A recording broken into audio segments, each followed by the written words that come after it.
Perspective on it? Mostly, he's taking a day off from investigating scandals in Indian society and exposing corruption to the entire subcontinent. But apply your brain, sir, to these sort of questions for now for that a minute or two. you've portrayed me as some kind of journalistic Robin Hood. I liked Sam's presentation incredibly. To summarize it, it tells me about the past, the present, and the future. Let me begin by saying that the hegemony of Western media has to end. Western media has had it too good for too long, and it has ruined the balance of power that's required, not just in politics and society. I was told you were a shy and retiring journalist. Now, since Sam started with numbers, I'd like to share some numbers. Sam's numbers were very interesting. If you look at his numbers, he says that in India, 91% of Indians follow cross-border news. So Indians are most interested about the world. The least interested in the world are the Americans and the British.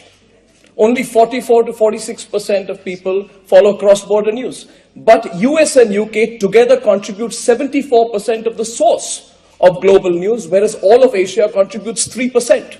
If I were to summarize that in one line, it basically says that Indians are the least insular people, most open-minded.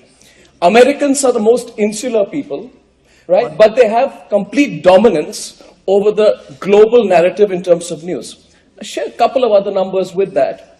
I have said recently that India will be the next media capital of the world. And I want to share with this audience why I think so. We have 99,000 publications in India. We have 13,761 registered newspapers in India. We have 404 news channels in India which run 24/7, and we don't have one single global news network. Now, if I look at Sam's figures and the figures that I'm presenting to you, and begin with an assumption, and I'll wrap up, begin with an assumption that there is a problem in the world in terms of balance. It is from countries like India, which speak English, which are democracies, where the challenge to the global news hegemony is about to come. And I just think it's so necessary from a balancing of power perspective. The Americans are very concerned about the entry of Russia into the Middle East. They are more concerned that they are going to lose their balance rather than establishing a new balance. Similarly, in the world of media as well, the time has come to provide a serious counter to global media sources like BBC and CNN, which have been hegemonistic for far too long. You'll, in a few more moments, you will be every bit as popular in Moscow as you clearly are in Delhi. But you use big words like hegemony. Right, here's your manifesto. This moment, this day, what are you going to do about it? What are you going to do about it? You've given okay. Numbers that talk of balance and hegemony. Yeah. India is a huge, prosperous, rich country. What are you going to do about it? I don't know how prosperous and rich we are, but we are going to be prosperous and rich. Well, I'll share some statistics with you. Look at the potential of a country like India. Today, we have 100 million mobile phones in India. 3 years from now, we'll have 500 million mobile phones in India. With respect, that was not my question. Okay. You say the gap is in India's international reach, yes, and the insularity of the UK and the US. What are you, as an Indian media executive, going to do to redress the international balance, if at all? The first thing that I would do would be to remind the Americans of what they have done in the last 20 years in the world. As the Chinese Premier Zhou Enlai said about the Americans, one of the delightful things about Americans is they have absolutely no historical memory. They don't remember. Or Gore Vidal said that the USA is the United States of amnesia. The fact of the matter is that you must remember today, and I'll only ask one question to this audience.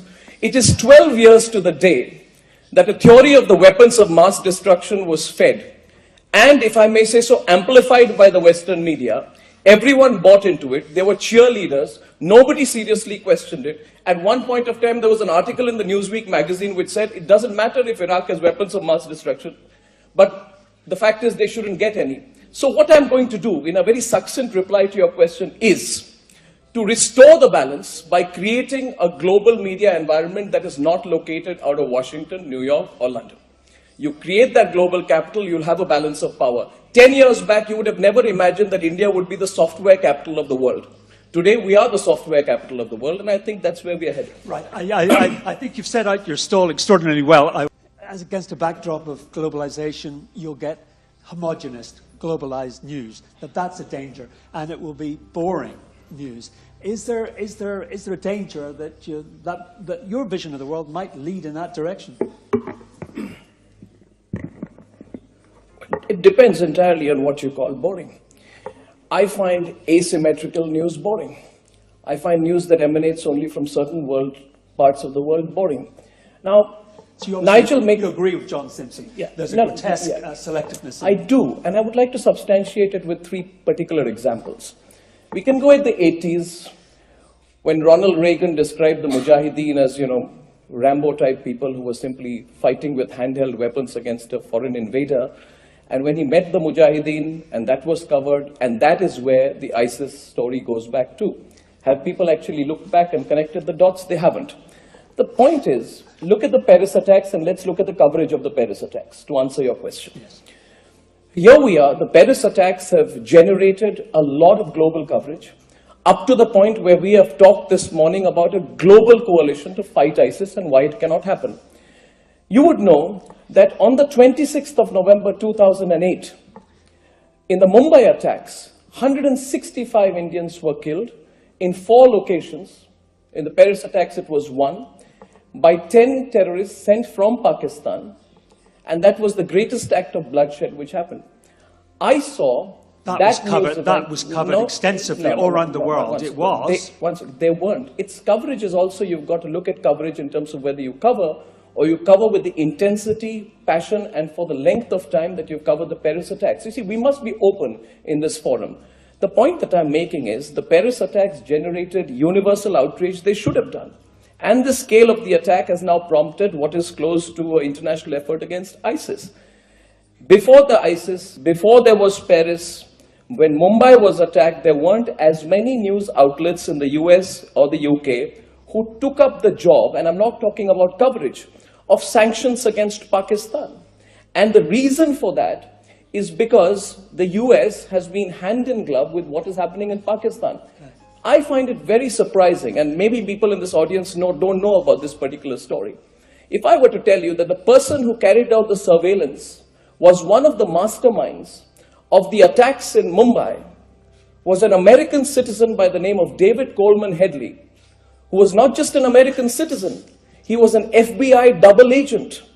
An FBI double agent was the mastermind of the Mumbai attacks. He went over to the dark side, and he was a double agent for both the Lashkar-e-Toiba as well as... Just a minute. No. Allow me to complete my point. I will let you complete your point, but I want just to put in that we cannot deal with it in great detail with historic conspiracy theories on this platform. No, it's not a conspiracy theory, it's a very relevant point.